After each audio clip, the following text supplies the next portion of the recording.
좀 됐는데 저 많은 나라의 지식들 뭐 어떻게 다 머릿속에 있겠어요. 저라고 그것들을 다 일일이 머릿속에 다 집어넣고 있지는 않고 그때그때마다 찾아가지고 어떻게 보면 이야기를 만들어내가면서 여러분들하고 접하게 되는데 사실 그런 과정에서 보면은 저도 스스로도 많이 배우고 익히는 재밌는 경험들을 많이 하고 있어요. 뭔가 세상을 좀 다르게 보고 제일 신기한 거는 이런 거를 재밌어 하시는 분들이 전 세계, 아니 전국에, 전 세계죠 사실은. 전체 시청자 중에 한 5%에서 7% 정도는 해외에서 보통 접속을 하세요. 그래서 신기하다 했는데 보면은 그런 경험들을 어떻게 보면 여러분들하고 같이 나눌 수 있을까라는 생각을 좀 많이 해봤어요. 저 스스로도 생각을 해봤던 게 왜 저한테 이 강의를 주로 듣고 싶어 하셨을까라는 생각을 들으니까 보통 그런 것 같아요. 보통 사람들은 둘 중에 하나를 이제 하시는 것 같아요. 보편적인 질서, 멀리서 봤을 때, 우리가 이제 역사 공부를 한다든지, 무슨 뭔가 큰 지식을 봤을 때, 멀리서 보는 이런 망원경 같은 지식, 이런 거를 이제 쌓는 분이 계시고, 아니면 디테일하게 들어가가지고 그 하나하나에 대해서, 우리가 보통 비즈니스나 우리 일상적으로 일을 할 때 보면 되게 개별적인 사실을 가지고 이야기들을 많이 하죠. 그런 이제 개별적인 지식, 조그만한 것들, 이런 것들이 이렇게 자연스럽게 묶여가지고 큰 흐름들을 만들어내는 어떤 이야기, 그런 경험. 그래서 듣다 보면 되게 기분이 좋아지신다는 이제 말씀하실 때가 제가 들으면 제일 기분이 좋아요. 그런 이야기. 저도 사실 그렇게 해드리고 싶은데 그런 것들을 과연 어떻게 할 수 있을까? 나는 어떻게 하면 그런 과정을 만들어 볼 수 있을까? 어떻게 보면 위즈덤 칼리지라는 곳에서 우리가 개별적인 지식 하나 두 개를 더 쌓는 게 아니고 그런 지식들을 연결해서 말 그대로 위즈덤이잖아요.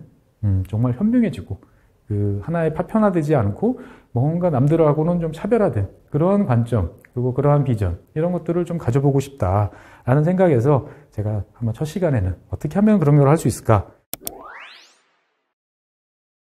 자, 그래서 망원경하고 현미경을 같이 있으면 세상을 바라보기 참 좋을 것 같죠. 필요할 때 보면 우리가 줌렌즈처럼 이제 땡겨서도 보고 멀리서도 보고. 그래서 그런 거를 우리가 보통 사람들이 이제 스스로한테 부여를 할 때 보면 통합적인 관점이 있으면 좋겠다라고 이야기를 합니다. 내가 멀리서도 보고 가까이서도 보고 서로 다른 것들을 이렇게 끌어와서 보면 좋겠다. 그래서 우리가 일을 할 때도 야, 좀 통합적으로 좀 봐봐, 문제를. 이런 이야기들 되게 많이 하잖아요, 보면. 근데 잘 되시나요? 잘 안 됩니다. 잘 안 되죠. 사실 그게 되게 안 되는 게 당연한 건데 그걸 되게 쉽게들 생각을 하세요. 안 되는 이유가 몇 가지가 있어요. 우리가 통합이라는 이야기 들으면 어떤 관점이 들으세요? 어떤 생각? 통합. 뭔가 합쳐서 정리를 해야 된다. 그렇죠. 뭐 되게 떨어져 있는 것들을 다 모아보자 라는 게 통합이라고 생각하시는 분들이 계시고 또 어떤 분들 같은 경우는 이제 시너지 비슷하게 생각들을 하시는 분도 계세요. 이거하고 저거하고 이렇게 같이 갖다 놓으면은 자기들끼리 뭔가 이렇게 반응을 일으켜가지고 뭔가 1 더하기 1은 2보다 큰 뭔가 새로운 것들이 나오는 게 또 통합 아닐까라는 또 이런 생각도 하시는 분도 계시고 또 어떤 분들은 뭔가 그 짜릿짜릿한 뭔가 이렇게 찌릿 오는 그런 느낌이 어떤 통합이라고 생각을 하시는 것도 있고 사실은 다 맞아요. 통합이란 건 다 맞는데 문제는 이게 서로가 이제 똑같은 통합이라는 단어를 쓸 때도 다 서로 생각이 다르다는 거죠. 누구는 잘 정리돼서 정돈돼서 이쁘게 만들어주면 아 내가 통합했어. 뭔가 문제를 바라보고 있어. 어떤 분은 어떤 이 새로운 것들을 내가 알게 됐어 라는 느낌이 이제 통합이라고 생각하시다 보니까 사실 되게 어렵습니다 보면.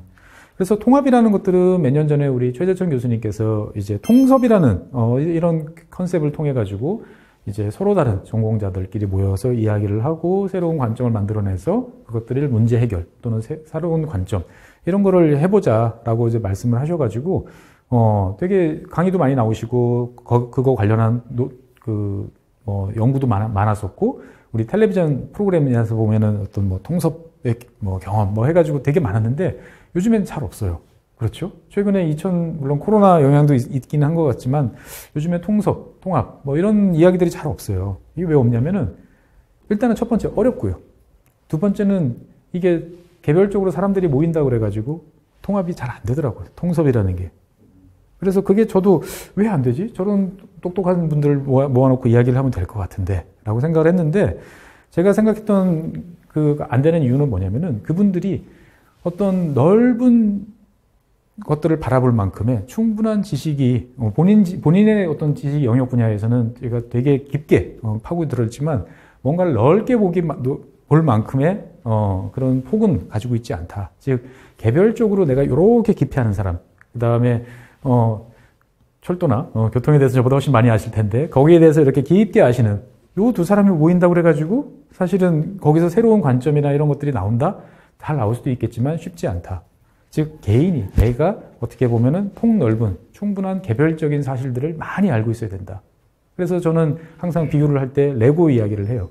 레고 블록이 많아야 뭐 그걸 가지고 집을 짓던 뭐 로켓을 만들던 자동차를 만들던 뭘 하잖아요. 그게 형태가 안 좋으면 좀 이상하게 나오더라도 일단은 레고가 많아야 큰 걸 할 수 있지. 없으면 머릿속에서 아무리 좋은 걸 만들어도 할 수가 없잖아요. 그래서 저는 머릿속에 우리 쌓여있는 지식들이라는 게 레고 블록 같은 그런 존재라고 생각을 해요. 그래서 이게 도움이 될까? 내가 이거 알면 뭔가 도움이 될까? 이거 쓸데없는 것 같은데? 자꾸 우리는 그런 생각을 해요. 내가 재밌어 해서 보면 되는데 그걸 보다가 보면 쓸모를 따집니다. 이게 BC가 나오나? 이걸 공부를 해서 내가 머릿속에 넣는 게 가치가 있을까? 필요 없어. 자꾸 필요한 일을 찾으려고 그러는데 그러실 필요가 없어요. 제가 생각했을 때는 뭐든지 머릿속에 넣어놓는 게 중요하다. 그 다음에 생각을 해보자라는 거죠. 그래서 일단 충분하게 개별적 지식을 쌓아야 되는데 그러면 개별적 지식을 쌓는다. 지식이라고 그러면 나리쥐라고 보통 이야기를 하죠. 그러면 지식을 쌓는 방법은 뭐가 있을까요? 우리는 첫 번째 떠올리는 게 공부, 스터디라고 이야기를 하죠. 그런데 잘 생각을 해보면 우리가 머릿속에 있는 경험한 그 지식이라는 것들을 잘 생각해보면 책을 보고 열심히 노트 필기를 해서 선생님 말씀을 듣고 이런 것도 있지만 그 다음에 스쳐 지나가면서 듣는 것도 있고 그 다음에 내가 회사에서 이런저런 일을 하다가 터득한 경험도 있고 그리고 내가 작심하고 뭔가를 공부를 해가지고 얻어들인 것도 있고 친구들하고 이야기하다가 나온 것도 있죠. 사실은 이 모든 게 다 결합이 된 거예요. 그렇기 때문에 여러분들은 하루에 24시간 365일을 살면서 끊임없는 지식 축적의 어떤 과정을 거치고 계시는 거예요. 그런데 불행히도 본인은 그걸 느끼지 못하고 내가 뭔가 쌓이고 있다는 생각도 잘 안 들고 그리고 한편으로 보면 그런 것들을 인식을 못하다 보니까 사실 사람의 기억력이라는 건 지나면 사그러들죠. 그러다 보니까 잊어먹어요. 그래서 나는 인생을 헛사는 것 같아. 나는 이렇게 인생을 낭비하고 있는 것 같아 라고 생각하지만 절대 그러실 필요가 없어요. 매일매일 경험하고 여러분들이 성실하게 하루하루를 살아가시는 것 자체가 어떻게 보면 이미 지식 체득이라는 지식을 축적해 나가는 그 과정인 거죠. 그 자체를 인식을 하시면 많은 것들이 달라 보입니다.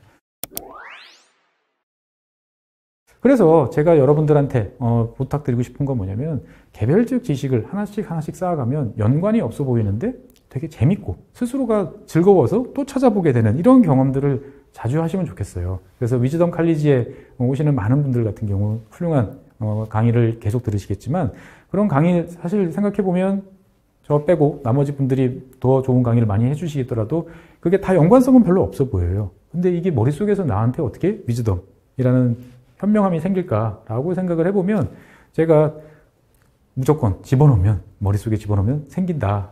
그래서 그것들을 억지로 연결할 필요는 없다. 자연스럽게 생긴다라는 말씀을 좀 드리고 싶습니다. 그래서 그러한 통합적인 관점, 그 다음에 새로운 지혜의 축적이라는 것들은 뭐 여러 가지 단계가 있는데 첫 번째는 이제 연속적인 지식을 그냥 쭉 보면 새로운 것들이 계속 꼬리에 꼬리를 물고 등장을 하게 됩니다.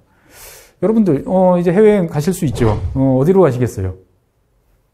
여기 가보셨나요? 에펠탑? 못 가보셨어요? 다들 너무 성실한 세계인 가보셨어요. 이거 언제 신혼여행으로 언제 한번 이 지구본 연구소에서 이 프랑스 투어를 한번 단체로 한번 가보던지 한번 하면 참 좋겠습니다만 그런 날이 빨리 와야 될 텐데요.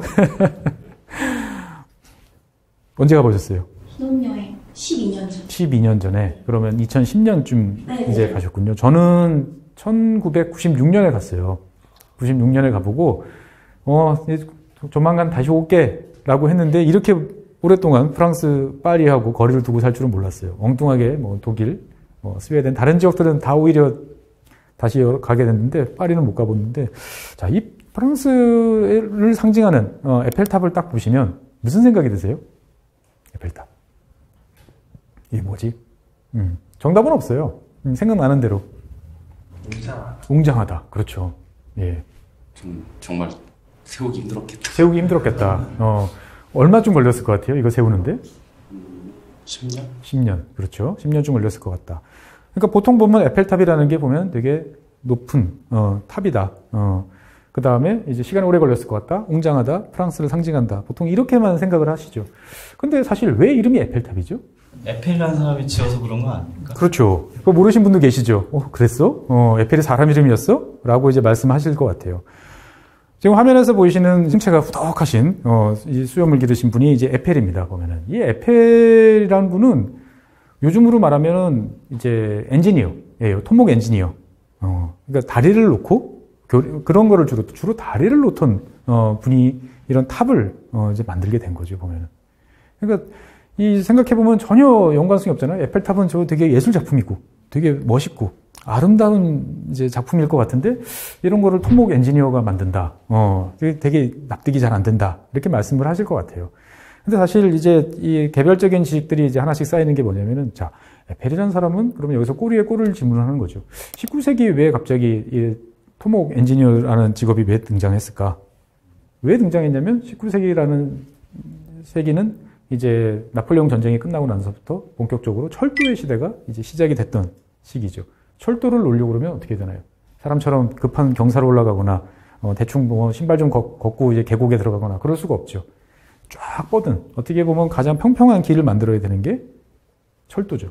그러니까 철도에 대한 수요가 폭발적으로 늘어나기 시작을 하니까 과거에는 불가능해 보이던 일들을 이제 해야 됩니다. 그래서 에펠은 그러한 작업들을 온 유럽을 돌아다니면서 했던 사람이에요.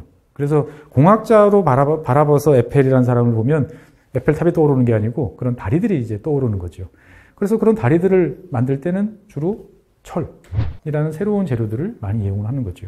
그래서 에펠이라는 사람은 이 철을 다루는데 되게 능통했던 사람이기도 합니다. 그래서 벌써 보면은 이 에펠탑을 만들었던 시기하고 철도라는 시기, 그 다음에 많은 사람들이 엔지니어들이 있었을 텐데 왜 에펠이 탁월했을까, 유명했을까라고 그러면 에펠이라는 사람은 남들이 보지 못했던 거를 보는 능력이 있었어요. 뭘 봤냐면 바람을 봤어요. 당시에 다리를 만들었는데 다리가 무너지는 일들이 계속 벌어집니다.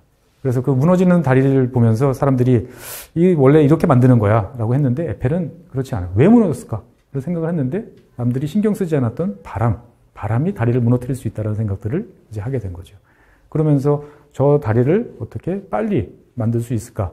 무너지지 않고. 이런 생각을 하면서 철을 다루고 계산을 해서 계획적으로 다리를 만드는 그러한 일을 했던 사람이죠.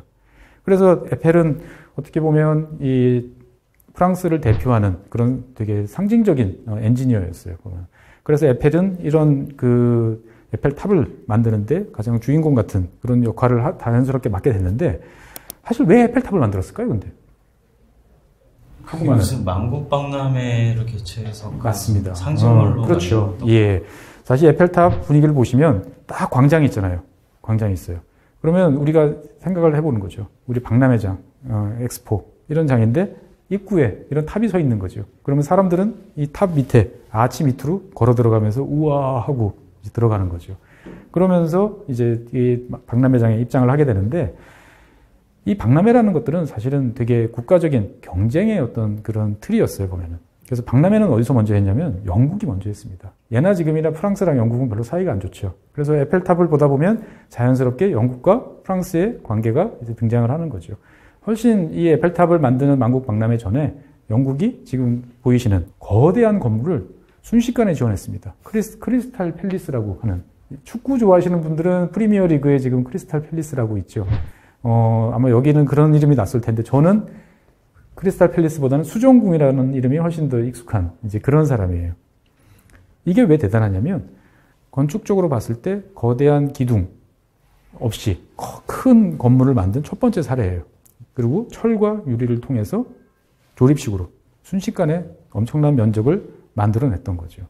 그래서 어떻게 보면 건축을 아시는, 건축에 대한 지식이 있으면 이런 수정궁 이야기가 딱 나오면은 아 그래 그거 되게 넓은 공간이, 기둥이 없는 넓은 공간을 만들 수 있어. 그러면 그 안에 뭔가 많은 걸 전시할 수 있었겠구나. 근데 예전에는 왜 못했지? 라고 생각을 해보면 예전에는 돌과 나무를 가지고 하니까 그런 긴 기둥 없는 지붕을 만들 수가 없었던 거죠. 근데 에펠은 산업혁명이라는 걸 거치고 그 이후에 철이라는 소재를 마음껏 쓸 수 있는 사람이었기 때문에 이런 것들을 만들 수 있었던 거죠. 그래서 에펠은 어떻게 보면 오른쪽에서 보이는 것처럼 이런 리벳 구조를 만들어가지고 이것을 가지고 단 2년 2개월 만에 이 에펠탑을 만드는 그런 위협을 달성을 했던 거죠. 근데 가만 생각해 보면 프랑스 사람들은 예술과 미를 중시하는 사람인데 왜 에펠한테 이런 일을 맡겼을까? 탑이 높아서 만들기 어려웠던 요인도 있지만 사실은 거기에 숨어 있는 또 다른 이유들이 있는 거죠. 우리가 여러분들이 세계에서 유명한 조형물들을 보면 에펠탑 되게 유명하고 그런 존재들이 또 뭐 있죠? 자유의 여신상. 저는 여기 올라가 봤어요. 어릴 때. 예, 이렇게 보면 여기도 올라갈 수 있고 여기도 갈 수 있는데 지금은 아마 못 올라가는 것 같은데 이 자유의 여신상하고 자유의 여신상에 관한 이야기를 쭉 보다 보면 갑자기 에펠이라는 사람이 등장을 합니다. 뭐가 먼저냐면 자유의 여신상이 먼저예요. 예. 자유의 여신상은 이제 어떤 거냐면은 미국 사람이 만든 게 아닙니다. 자유의 여신상은 프랑스 사람들이 만들었죠. 프랑스 사람들이 선물로 이제 보내준 거예요. 그러면 선물로 보내주는데 왜 보내줬을까? 저렇게 커다란 물건을. 독립기념. 그렇죠. 미국 독립 100주년 기념으로 이제 보내준 거죠. 그래서 사실 이 자유의 여신상은 어떻게 보면은 프랑스와 이제 그 미국의 합작품이죠. 위에 조형물은 프랑스가, 밑에 좌대는 이제 미국이 이제 만든 거죠.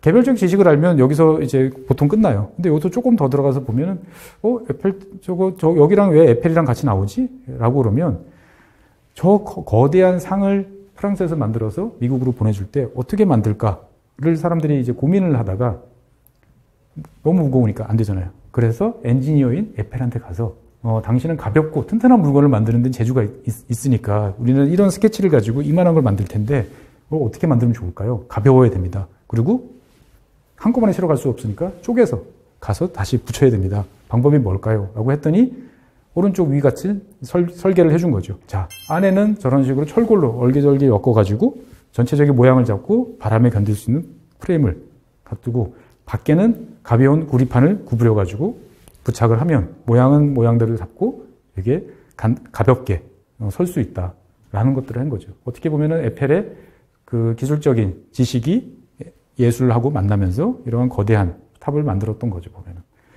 그래서 여기에서 보면 의외로 또 등장하는 사람 한 사람이 이제 오른쪽 사람은 누구죠? 아마 아시는 분들이 계시면 대단히 이 개별적 지식에 풍성한 사람인데 이분은 퓰리처예요. 예, 퓰리처. 퓰리처는 우리 하면 퓰리처는 뭐 하죠? 다 하셨는데. 퓰리처상. 퓰리처상은 이제 누구한테 주죠? 기자한테 주는 거죠. 퓰리처는 원래 신문사를 하던 분이에요. 신문사 사주예요. 신문사 사주인데 왜 유명해졌냐면은 돈 되는 신문. 그러니까 신문을 해서 이제 사람들한테 인기 좋은, 그전에는 내가 신문이라는 건 다 주장을 하기 위한 신문이었는데 퓰리처라는 사람은 잘 팔려서 돈을 많이 벌기 위한 어떤 그러한 신문을 만들어서, 한 시대를 풍미했던 이제 이런 분이죠. 근데 이분이랑 이제 그러면 언론에 대해서 관심이 있는 분들은 퓰리처라는 사람, 이런 사람이라는 걸 알 거예요. 근데 자유의 여신상하고 에펠하고 여기서 딱 만나는 게 뭐냐면 저 밑에 좌대는 미국 사람이 만들었다고 그랬죠. 미국이 돈을 모아서 미국은 예나 지금이나 저런데 정부가 돈을 안 써요. 다 민간 모금을 해야 돼요. 모금을 해야 되는데 돈이 안 모여요. 그래서 프랑스에서는 저 조형물이 와서 창고에서 딱 대기를 하고 있는데 좌대가 없어서 올리질 못하는 거죠. 이 소식을 들은 퓰리처가 내가 신문에서 그러면 모금을 하겠다라고 그래가지고 대대적인 모금 캠페인을 합니다. 근데 요즘엔 너무 쉬운 거예요. 자, 이런 거 해야 됩니다. 사람들한테, 프랑스, 우리 독립할 때 도와줬던 프랑스가 보내줬는데, 우리 뭐 하고 있습니까? 돈을 내세요. 돈을 받으면 그냥 그걸로 끝나는 게 아니고, 이름을 다 깨알같이, 초등학생 친구들이 뭐 5센트 보낸 것도 다 깨알같이 다 써주는 거죠. 그래서 사람들이 신기해 합니다. 나도 신문에 돈 내고 나도 이름이 나고 싶어. 라고 그래서 돈을 모아서 이걸 만든 거죠. 어떻게 보면 최초의 대중적인 모금 활동, 언론을 통한 모금 활동의 퓰리처. 그 다음에 예술작품, 그 다음에 독립기념, 그 다음에 에펠이라는 엔지니어가 이렇게 만난 거죠. 그래서 여기서 실적이 있으니까 에펠한테 아펠탑을 만들어주세요 라고 이야기를 이제 했던 거죠. 그래서 이런 프랑스와 영국과의 관계를 보다 보면 우리가 이제 역사책에서 보던 것들이 막 떠오르게 됩니다. 그래, 맞아. 프랑스 혁명이라는 것들은, 미국 독립이라는 것들은 결국 프랑스가 도와줬기 때문에 가능했다라는 어떤 그런 것들, 개별적인 사실. 그러고 그래, 라파에트라는 장군이 와서 실제로 독립분쟁도 해줬지라고 이제 생각되면 프랑스하고 영국, 미국하고가 겉보기로는 우리가 봤을 때는 맨날 티격태격, 외교적으로 보면 사이가 안 좋고 싸우는 나라지만 사실은 앞에서는 싸우지만 뒤에서는 우리는 친구지라고 정말 힘들 때는 서로가 가서 이야기를 하면 이야기도 필요 없죠. 얼굴 보면 알았어 해줄게 라고 할 수 있는 그런 나라의 관계라는 것들을 우리는 알 수 있는 거죠. 그래서 남성분들 중에서는 군대, 뭐 밀리터리 이런 거 좋아하시는 분들은 사진을 보면 뭐 당연히 뭐 항공모함이지라고 생각하실 텐데 조금 눈썰미가 좋으신 분들은 낯설다라고 보실 거예요. 왜? 미국 항공모함인데 거기에 프랑스 전투기인 라팔이 올라와 있는 거죠. 미국과 프랑스는 이런 식으로 매년 서로가 교환해서 훈련하는 정도로 어떻게 보면 끈끈한 동맹 관계예요. 그래서 프랑스가 어떨 때 보면 미국 항공모함이 없을 때 와서 도와주기도 하는 이제 이런 관계죠. 그리고 1차 세계대전 때 머릿수만 많고 장비는 하나도 없던 미군을 도와준 것도 사실 프랑스죠. 그래서 육군이 쓰고 있는, 미군은 다 인치를 쓰잖아요. 뭐 8인치, 5인치 이런 식으로 쓰는데 미 육군이 쓰는 대포, 야포들 보면 다 밀리미터예요. 105mm, 155mm 다 딱딱 떨어지잖아요. 그게 다 프랑스한테 옛날에 처음 대포를 받아가지고 쓸만하네 라고 했기 때문에 대포는 이제 미터법을 쓰는 거고 나머지 해군은 자기들끼리 했기 때문에 계속 인치를 쓰는 거죠, 보면은. 자, 생각을 해보면 개별적으로 하나씩은 다 알 수 있던 지식들이죠. 근데 이거를 쫙 모아보면 어떻게 되나요? 개별적으로 어떤 엔지니어의 지식, 그 다음에 역사적인 사실, 이런 것들이 모이면서 에펠탑이라는 하나의 사실로서 우리는 여러 가지 스토리 라인을 끊임없이 이제 이어갈 수 있는 거죠, 보면. 이런 것들이 이제 되면 하나하나가 다 재밌는 거죠. 개별적인 지식을 봤을 때, 그냥 예술품 봤어. 가이드가 설명해 주는 거. 그냥 그런 게 아니고, 그러면 미국이랑 연관이 있을 때 내가 아는 거랑 뭔가 있지 않을까? 라는 생각을 한 번쯤 더 해볼 수 있는 거고, 그게 깨닫게 되면 갑자기 즐거워지는 거죠. 어디 가서 떠들고 싶고, 친구들한테 자랑하고 싶고, 이런 마음이 생기게 이제 된다라는 거죠. 사실 여기서 이제 더 나가게 되면, 이제 미국에 왜 루이지애나라는 주가 있나, 뭐 이런 이제 지식까지도 가는 거죠. 그러니까 미국에서 루이지애나라는 동네는 지금도 프랑스어를 많이 쓰는 루이의 땅이라는 땅인데, 이 땅을 결국은 나폴레옹이 미국한테 팔은 거죠. 근데 미국은 그 땅을 살 돈이 없었기 때문에 베어링스 은행이라고 하는 영국의 유서 깊은 은행이 영국한테 돈을 빌려주고, 미국한테 돈을 빌려주고, 그럼 미국은 그 돈을 받아가지고 나폴레옹한테 땅값을 치르고, 그럼 나폴레옹은 그 돈을 받아가지고 영국하고 전쟁을 하는 비용으로 쓰고, 이런 역사의 아이러니도 이제 우리는 떠올릴 수 있는 거죠, 보면은. 그러니까 어떻게 보면 개별적인 하나하나의 지식이지만 이것들이 쭉 이어지면서 19세기부터 20세기, 21세기까지 이어지는 연속적인 지식의 경험이라는 것들을 우리는 쌓아볼 수 있다라는 말씀을 드리고 싶습니다. 그래서 이런 경험들이 잦으면 되게 즐거워져요. 뭘 하나 봤을 때, 그냥 눈여겨봤다가 어딘가 내가 연관성을 좀 부여를 하고 싶은 이제 생각이 드는 거죠. 그래서 이런 연속적인 지식이라는 것들은 어떻게 보면 약간 초보 단계? 개별적인 지식들이 있으면 그것들이 순간적으로 이렇게 쭉 이어나가는 거고. 그 다음에 여기서 또 좀 더 나가면 이제 숨어있는 맥락들을 우리가 한번 바라보는 연습을 좀 해볼 필요도 있어요. 우리가 일상적으로 사진, 정보들은 쉽게 봅니다. 지금 화면에 보이시는 거는 세계 최초로 비행기를 만든 라이트 형제입니다. 라이트 형제는 하늘을 최초로 날았어요. 우리가 라이트 형제에 대해서 아는 거는 딱 거기까지죠. 하늘을 날았습니다. 끝. 비행기를 만들었어요. 사실 지금 보이시는 이 화면은 어떻게 보면 엔진이 달리지 않은, 엔진을 넣기 전에, 그 이전에 이제 비행한 거죠. 근데 사실 라이트 형제가 했던 일들 중에 하늘을 날았어, 비행기를 만들었어, 가 끝일까요? 모르겠어요. 그렇죠. 사실 되게 궁금해요. 근데 라이트 형제가 생각해보면 하늘에 올라갔다가 안 떨어져 죽었잖아요. 그렇죠? 그러니까 라이트 형제는 몇 번씩 비행기를 날릴 수 있었던 가장 큰 이유는 뭐냐면 그냥 비행기를 막 날린 게 아니고 비행기를 어떻게 조종을 하면 되는지 이거를 알아냈던 사람이라고 사실은 봐는 게 더 맞는 거죠. 그러니까 이 사진을 딱 보면 라이트 형제가 저렇게 하늘을 날랐구나. 끝이 아니고 여기서 어떻게 내렸지? 저렇게 하늘을 뜨긴 떴을 텐데 하늘에서 어떻게 조종을 했을까? 누구한테 배웠을까? 안 배웠을 텐데? 라고 생각을 이제 해보면 라이트 형제가 뭐에 대해서 위대한 사람이었는지, 왜 위인으로 간주되는지에 대해서 이제 알 수 있는 거예요. 단순한 하나의 발명자가 아니고 어떤 하나의 시스템을 창안한 사람이었을 수도 있겠다라는 생각을 한번 해보고 나면 그 다음서부터 이제 관심이 더 가는 거죠. 관심이 가면 이제 찾아보게 됩니다. 찾아보게 되는데 위인전을 읽어보면 키티호크라는 곳에서 이제 비행기를 날렸다라고 돼 있어요. 그래서 키티호크, 구글 맵에서 한번 찾아보면 왼쪽, 오른쪽 뭐 지도가 이제 보이는데 되게 왼쪽 지도를 보시면 별표가 보이는 곳이 키티호크라는 점인데 되게 지형이 이상하죠.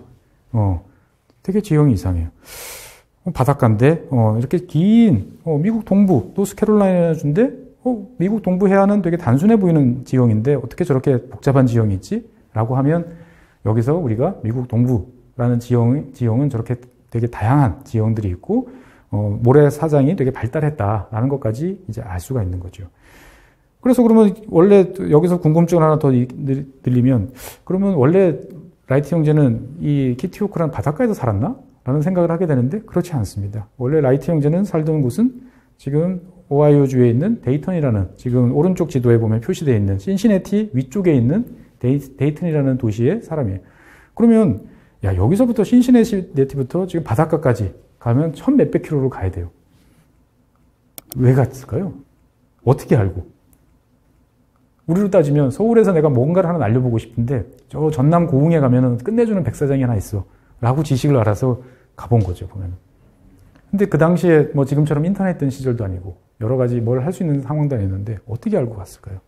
여기서 한번 궁금증을 이제 가져볼 필요가 있는 거죠. 라이트 형제는 여기에 대해서 내가 비행기를 날려봐야겠다라고 했을 때 그럼 중요한 거는 바람이다. 그럼 바람이 어디서 많이 불지? 라고 했을 때 동네 사람한테 물어보는 게 아니고 편지를 썼어요. 기상청에. 기상청에 편지를 써서 저는 이러이러한 거를 연구하는 사람입니다. 근데 제가 생각했을 때 바람이 잘 불어야 될 것 같아서 어디에서 제가 이런 실험을 하면 될까요? 라고 해서 편지를 썼습니다. 그래서 편지를 써서 이제 그 기상청이 화면 왼쪽에서 보이는 것처럼 이제 날씨에 관련된 자료를 뭉터기로 줍니다. 그냥 자료만 던져준 게 아니고 친절하게 답을 해줘요. 당신이 생각하는 곳은 풍속이 일정하게 불어야 되는 이러이러한 지역인 것 같고 근데 하늘을 날다 보면 떨어질 수도 있을 것 같은데 그러면 모래가 잘 발달한 곳도 좋을 테니까 키티호크라는 곳이 자기가 봤을 때는 좋은 것 같습니다. 그래서 거기에 체크소 관측하는 곳에 계신 사람 주소는 이렇게 되니까 거기에 편지를 써서 더 확인을 해보세요 라고 합니다. 그래서 열심히 써서 가서 결국 키티호크에서 비행을 날리는 거죠.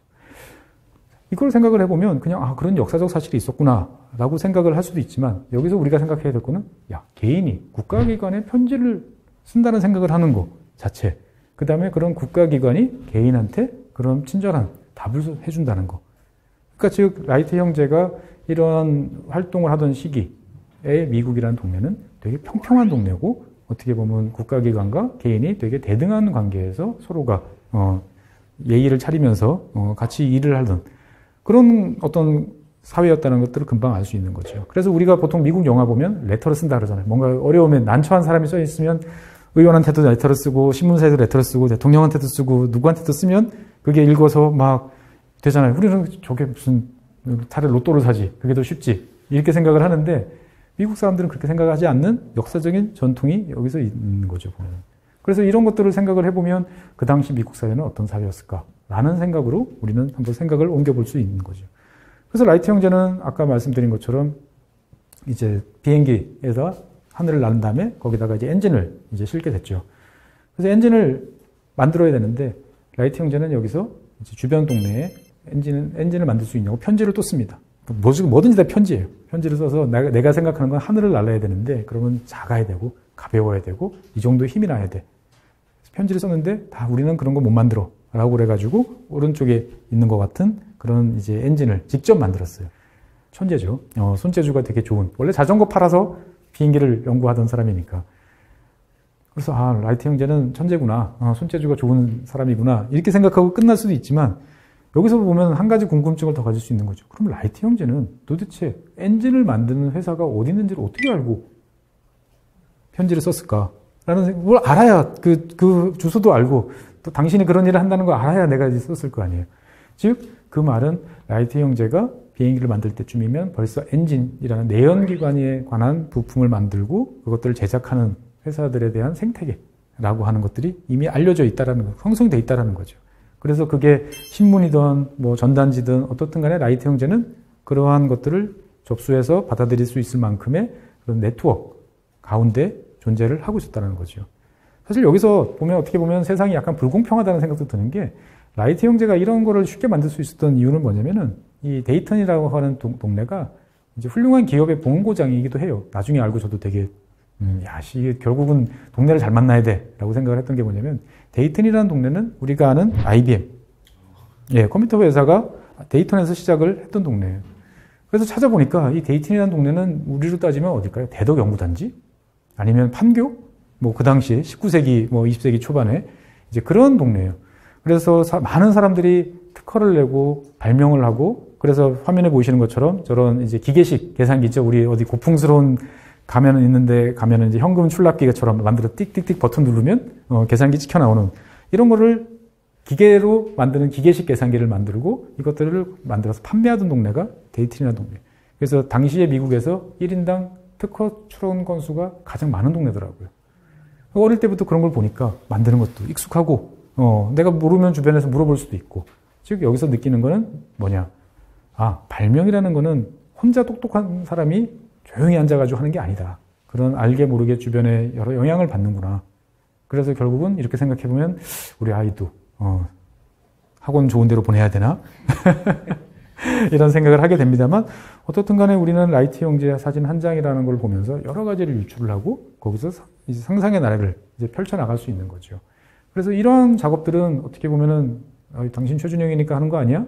라고 생각할 수 있지만 그렇진 않아요. 저라고 그래가지고 뭐 특별하게 더 있나요?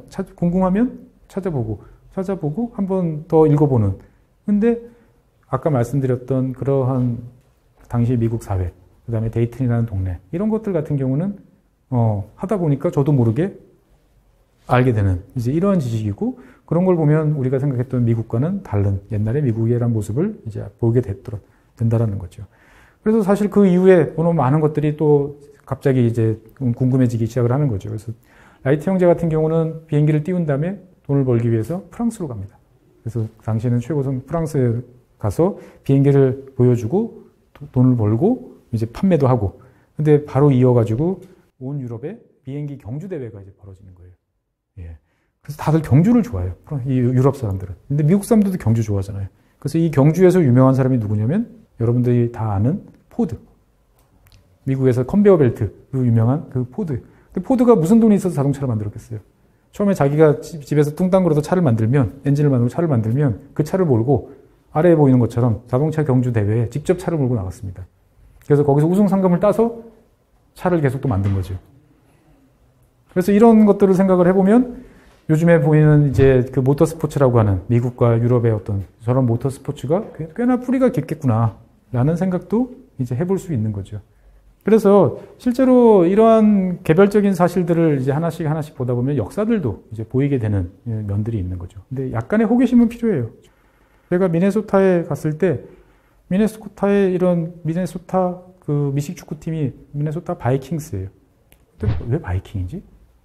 그래서 그냥 갸우뚱하고 다니다 보니까 되게 우리가 생각하는 북유럽 사람들, 금발에 파란 눈 이런 사람들이 많이 계시더라고요. 그래서 한국에 돌아와서 찾아봤더니 지금 화면의 오른쪽에 있는 것처럼 스웨덴 혈통이라고 주장하는 사람들이 많이 사는 동네가 미네소타 주예요. 되게 궁금해지더라고요. 그래서 야, 갑자기 쟤네들이 스웨덴이면 잘 사는 나라인데 왜 이렇게 미국에 많이 왔을까? 라고 생각을 해서 찾아보니까 전혀 모르던 사실을 이제 알게 된 거죠. 스웨덴은 19세기 말 20세기 초반까지 유럽 대륙에서 가장 가난한 나라였어요. 지지리도 가난한 나라 사람들이어서 땅을 준다 그러면 농사를 짓기 어렵잖아요. 추우니까. 근데 미국에 가면 어마어마한 땅을 그냥 준대더라 라는 소문을 듣고 그래서 실제로 가서 이제 편지를 쓰는 거죠. 와, 빨리 와라. 늦으면 자리 없다. 그래가지고 전체 국민의 300만 명 중에 한 100만 명이 미국으로 가더라고요. 어마어마한 일인 거죠. 그래서 그 사람들이 자기네 나라 기후하고 비슷한 요즘 같으면 따뜻한 남쪽 나라로 갔을 텐데 좀 춥고 습하고 이런 데가 좋았단 말이에요. 북쪽으로 가서 이렇게 모여 살게 되더라고요. 그러고 나니까 이해가 되는 게 뭐냐면 스웨덴이라는 사회는 어떤 사회죠? 복지국가. 뭐 요람에서부터 무덤까지. 복지국가. 근데 복지국가라는 건 잘 생각해보면 자본주의하고는 잘 안 맞죠. 그렇죠? 되게 사회주의, 그러니까 사회민주주의라고 그러는데 이런 사회 만들기 쉬웠을까요? 어려웠을 것 같죠, 보면. 예. 보통은 이런 사회를 만들기 위해서 필요한 건 뭐죠? 사람들이 투쟁도 하고, 혁명도 하고, 죽고 죽이고, 이러다가 결국 타협을 봐서 만드는 게 이런 복지사회인데, 스웨덴은 역사를 읽어보면 별로 그런 게 없어요. 그냥 몇 번 파업하고, 물론 이제 그 파업이라는 게 좀 격렬하기도 했습니다만, 그런 큰 뭐 혁명, 이런 게 별로 없이 자연스럽게 넘어가더라고요. 그래서 신기하다 생각했는데, 여기서 이제 알게 된 거죠. 농사 짓는 분들은 대부분 어떤 분들? 성격으로 보면, 사상적으로 보면. 보수적인 분들이 많죠. 예. 근데 보수적인 분들이 다 알아서 자기 나라를 떠나가지고 다 미국으로 가버린 거예요. 그러면은 남은 사람들은 도시에서 있는 노동자밖에 없는 거죠. 그러니까 이 사람들은 갑자기 정치적 세력이 이제 균형이 밸런스가 맞다가 한쪽으로 확 기우는 거예요. 우리 맘대로. 그래서 스웨덴 3인당, 100년 넘게 집권을 하고 있는 3인당이 지금까지 스웨덴을 만들 수 있는 그런 거죠. 미국과 스웨덴의 관계도 이런 식으로 한번 궁금증을 가지면 찾아보면 나오는.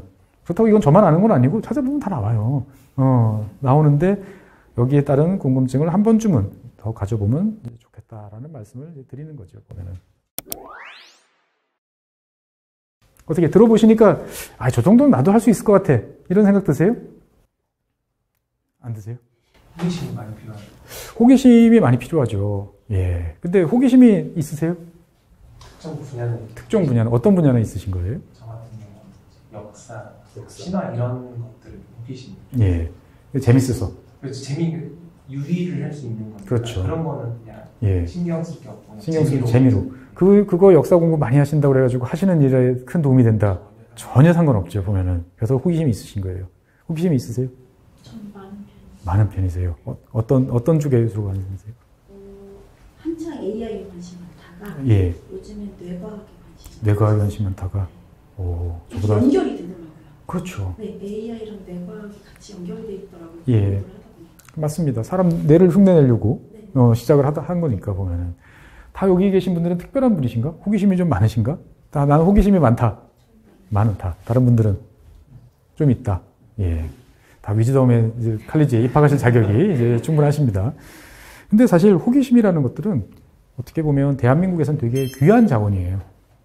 왜냐면 호기심이라는 것들은 그 호기심 때문에 나의 에너지, 시간, 이걸 쏟잖아요. 당장 뒤통수에 뭐가 딱 날라오죠. 응? 야, 영어 단어 외워. 수학 문제 풀어. 이런 이제 고난을 뚫고 여러분들은 지금 호기심을 갖고 계신 분들이신 거죠. 어떻게 보면 내가 호기심이 있어라고 생각하시는 분들은 이러한 제가 말씀드렸던 연속적인 지식, 그 다음에 지식에 보면 조금 더 파고 들어가는 이런 거를 할 충분한 자질이 있는 거예요. 어떻게 보면 위즈덤 칼리지에 여러분들이 신청하셨다는 거, 그 자체가 어떻게 보면 이러한 것들을 터득할 충분한 기본적인 태도는 다 갖추고 계시다. 단지 이런 경험이 부족하다는 거죠. 그래서 저는 꼭 말씀드리고 싶은 게 나는 이게 누구한테 말하기도 되게 부끄러운 취미 생활이 있어.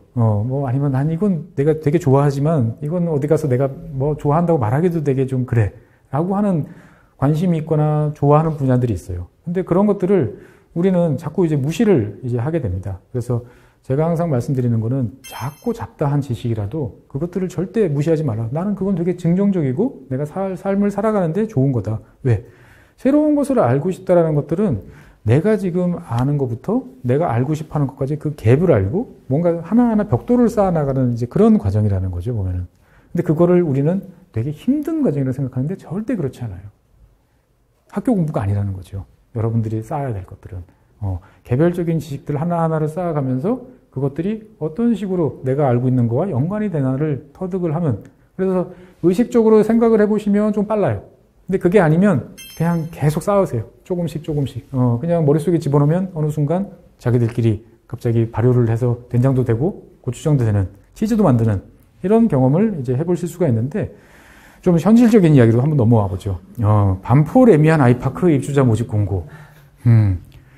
야, 이거 보면 부럽죠. 일단 첫 번째 드는 생각 뭡니까? 가고 싶다. 여기서 자가 소유자. 자가 소유자. 야, 나도 위너들이 계십니다, 보면은. 예. 하지만 반포는 아니실 거라고 믿고. 근데 이 입주자 모집 공고 다 읽어보신 적 있으세요? 없으시죠? 왜 안 읽어보세요? 난독증이 있어요. 난독증 있으셔가지고. 네, 글자 수가 너무 많아요. 사실 맞아요. 이거 신문에 보면 이렇게 전면으로 쫙 있는 거 보면 막 이렇게 돋보기 하고 읽어야 될 것 같아요. 근데, 복잡하니까 필요 없어. 아니면 나는 열심히 읽어서 혹시 나 특별 분양 자격 있나? 한번 읽어보시는. 그런데 보통 분은 거기서까지만 딱 끝나요. 그런데 이런 거를 몇 번 보다 보면 한 번쯤은 궁금증을 느끼실 필요도 있는 거죠. 야, 이게 왜 이렇게 복잡하지? 나 복잡해서 이해 안 돼. 짜증나. 보통 여기까지. 근데 한 번쯤은 거기서 더 궁금증을 가져보시는 게 좋다라는 생각을 들어요. 도대체 언제부터 이렇게 시작된 거야? 언제부터 이렇게 복잡했던 거지? 옛날 같으면 이거를 그렇다고 내가 어디서 찾아봐. 여기 도서관에 가서 신문을 다 찾아보겠어? 라고 생각을 하면 못하는 거죠. 근데 요즘엔 얼마나 좋아요. 인터넷을 다 찾아보면 옛날 신문 보기 다 있잖아요. 제가 이게 되게 궁금했어요. 아무 쓸데없는 거예요. 저는 이제 자가가 있는 상태에서 뭐 다주택 할 필요도 없고. 근데 갑자기 옆에 이제 식사를 하다가 누가 왜 이렇게 복잡한 거야? 그래서 설명을 해주다가 그래, 이게 왜 이렇게 복잡하지? 언제부터 주택 청약 이렇게 복잡해진 걸까? 찾아보기 시작을 했어요. 근데 신기하게도 아무 데도 없어요. 왜 이렇게 복잡해졌는지. 그래서 이거 설명을 하는 게 뭐 2000년대, 뭐 90년대, 뭐 이렇게 되는 거죠. 그래서 한번 시간도 난 김에 찾아봤죠. 찾아봤더니 청약이라는 단어가 전혀 엉뚱한 곳에 있는 거예요. 청약. 우리는 청약 그러면 뭐 생각나시죠? 주택 청약이죠. 당연히 주택 청약이죠. 근데 대한민국 역사에서 청약이라는 단어가 등장한 거는 화면에 보이는 전화 청약이었어요. 옛날에는 전화를 되게 귀했기 때문에 이를테면 광화문 전화국 올해 300대, 명동 전화국 500대, 용산 전화국 200대 이렇게 연초에 신문에 공고를 내요. 그 다음에 전화가 필요하신 분들 가족용 100대, 뭐 사업용 100대 이러면은 열심히 써서 그 용지에다 써가지고 이렇게 가면 왼편에 보시는 것처럼 추첨을 합니다. 그래서 이제 전화국 그 우체국장이 1번 딱 보면은 몇 번 나오세요 그러면 다들 박수 쳐주죠. 그 다음에 이 사람이 또 뽑아서 가면 전화기를 받는 거예요. 근데 전화기는 너무나 비싼 거고 필요한 사람들이 많았기 때문에 웃돈이 붙기 시작을 했어요. 그래가지고 왼쪽에 보이는 흰색 전화도, 백색 전화도 있고 근데 백색 전화였는데 사람들이 한 대 받은 사람이 야 이게 팔고 나니까 돈이 되는 거예요. 내가 그 당시 선생님 월급이 3만 원인데 20만 원에 판 거예요. 1년치 연봉을 그냥 뭐 한 방에 버는 수단이 그럼 사람들이 어떻게 되겠어요? 온 가족들이 다 동원돼서 너도 신청해 다 하는 거죠. 그래가지고 어떤 사람들은 전화를 2개, 3개씩 받는 사람들이 있어요. 그러면 사람들이 불만이 막 속출하는 거죠. 그 다음에 이제 이 명의를 이제 바꿔주면서 아까 말한 대로 이제 웃돈을 받아요. 그러면 사람들이 이제 돈 있는 사람만 전화 쓰냐? 돈 없는 사람은 전화도 못 쓰냐? 이런 이제 불만이 나올 수 있는 거죠. 그래서 사람들이 여기에서 이제 이야기를 한 게 보면은 뭐냐? 이제 전화기에 대해서 규제를 하기 시작하는 거예요. 자, 다주택 금지가 아니고 다전화 금지. 그 다음에 명의 변경 금지. 그래서 오른쪽에 있는 파란색 전화기, 청색 전화기 같은 경우를 이제 만들어내기 시작을 합니다. 청색 전화는 명의 변경 안 돼요. 그 다음에 주소도 변경 안 돼요. 내가 이사하는 거 증명하지 않으면 옮겨주지도 않아. 요즘으로 말하면 넌 특별 공급 분양 받았기 때문에 거기서 몇 년 이상 실거주 하지 않으면 팔 수 없어. 이거란 거죠.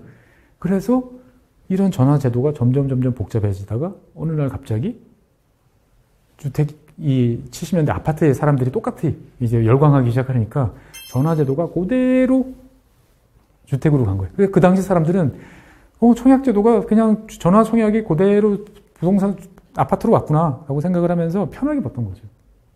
그런데 우리는 그 맥락을 모르기 때문에 어디서부터 이렇게 복잡해진 거야? 왜 이렇게 쓸데없이 복잡해?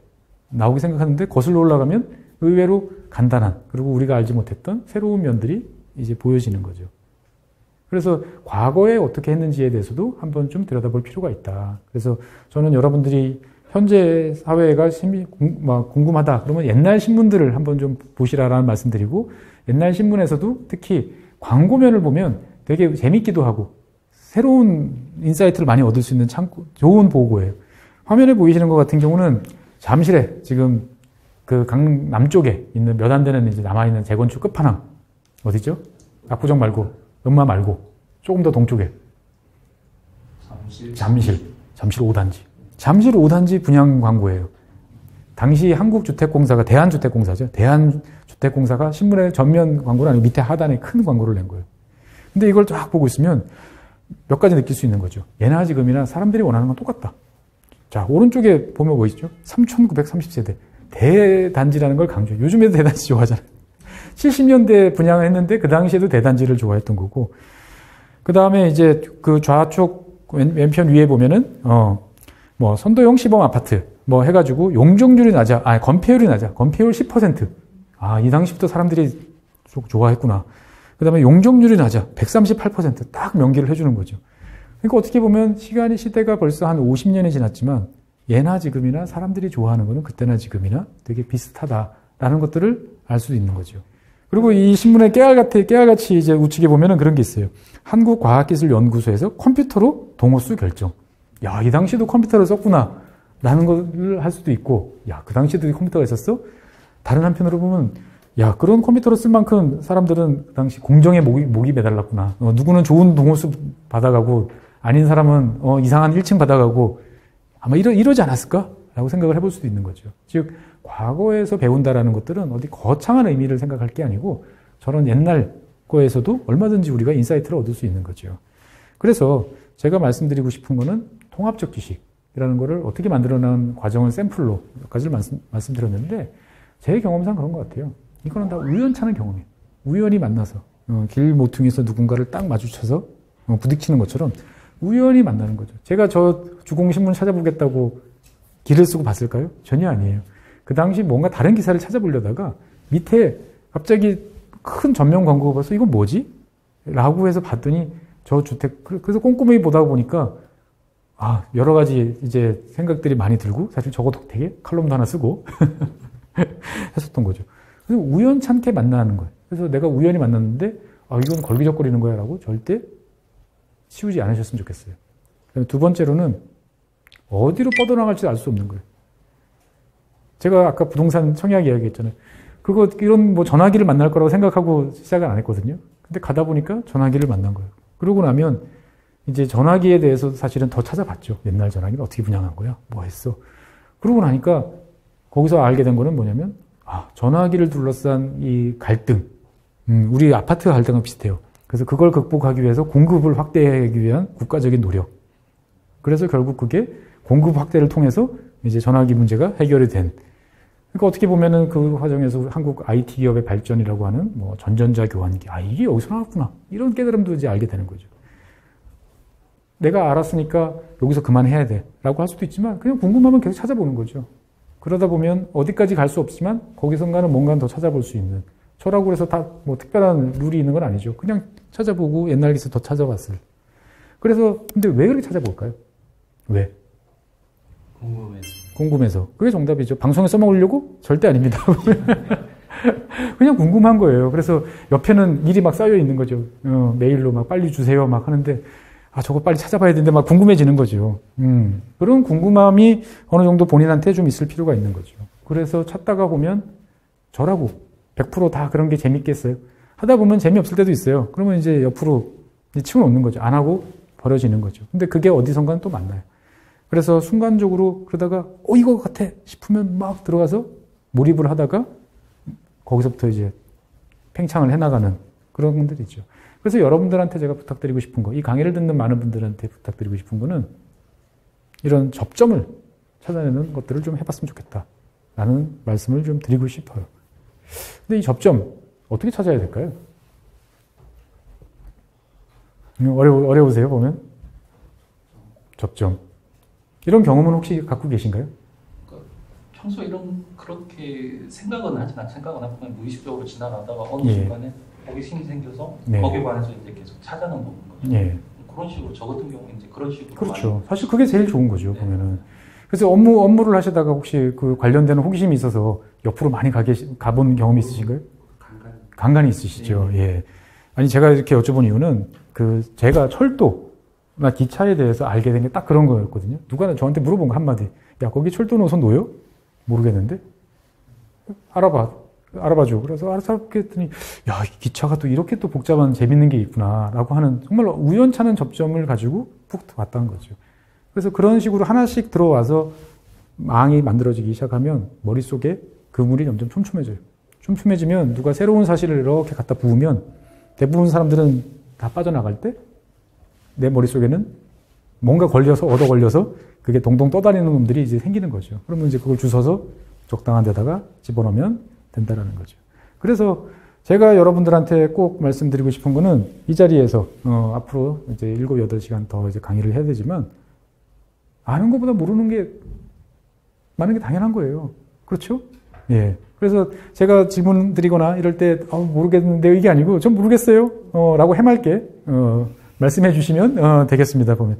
절대 시험 보는 거 아닙니다. 위즈덤 칼리지 장점 중에 하나는 시험이 없다라는 거예요.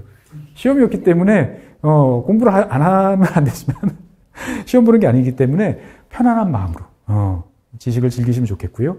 그래서 저는 사실은 이런 위즈덤 칼리지가 생겨서 여러분들이 앞에 있는 게 되게 호기심이 없는 사회에서 돌파구를 찾기 위한 여러분들의 몸부림이다 라는 생각이 들어요.